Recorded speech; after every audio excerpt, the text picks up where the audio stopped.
Whitehall, 1952. The scene, Churchill lays on a couch being massaged with brandy by a general.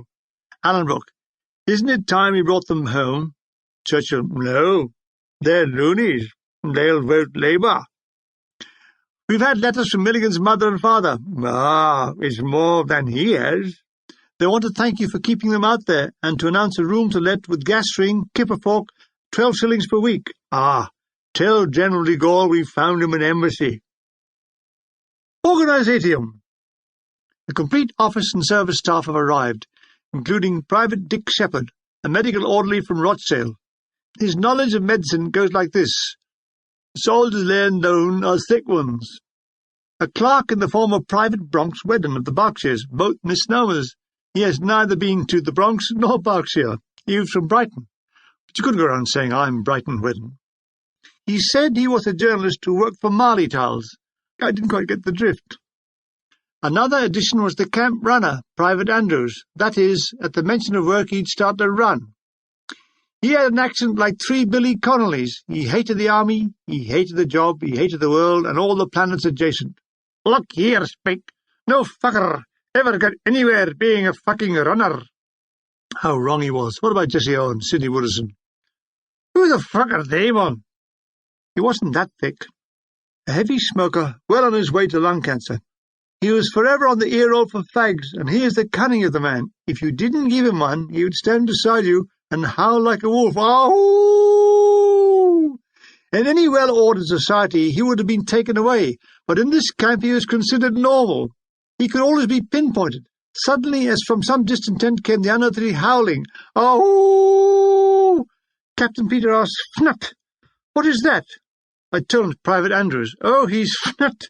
Very good at it, said Peters, who wasn't too bad at it himself. We now have a 1,500-weight truck and driver.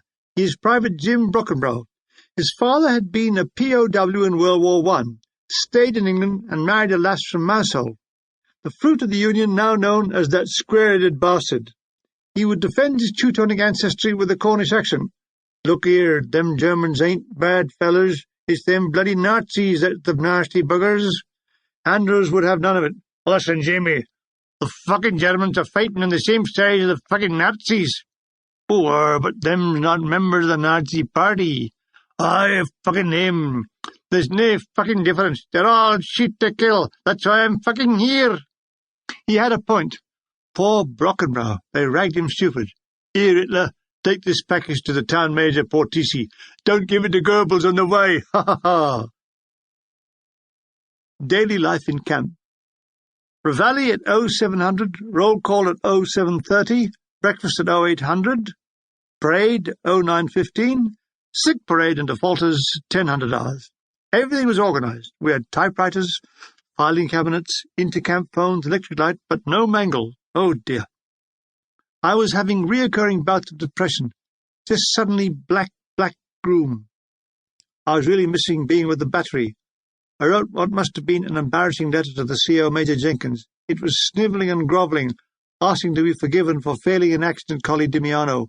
Would he give me another chance? Anything. I would do anything to come back. I'd go insane if I stayed here. It demanded a reply, if only on humanitarian grounds. He never replied. He was an officer and a gentleman, so fuck him. But he was a good soldier, and a pain in the arse, all over. It's a nice morning. I'm in the office sipping tea I brought back from breakfast. A new intake arrives, a big batch, over 100. Bronx and I are documenting them. Next, please, I say in my cheer-up-chum voice. And there was Lance Bombardier Reg Bennett from our North Africa concert party. He burst into tears. Don't cry, Reg, there's a drought on. An attempt to joke him out of it. He's from the 74th Mediums, the sister regiment. The Americans had bombed his position on that terrible day of the monastery disaster. We were bloody miles away. But bloody miles from the monastery. Why me? Do I look like a monastery? His friends had been killed and wounded, and it had done for him. Now, he disagrees with my version of our meeting. He says, I came to the camp when you weren't in the office, when I came through. I was in the camp 2 days, and I was going out of my mind with depression and boredom when one day I heard the sound of a trumpet coming from the tent, and I thought, Christ, it's Spike. I came over, threw back the tent flap, and there you were laying on the bed blowing your bugle. I remember putting my medicines down full of dinner to shake hands with you.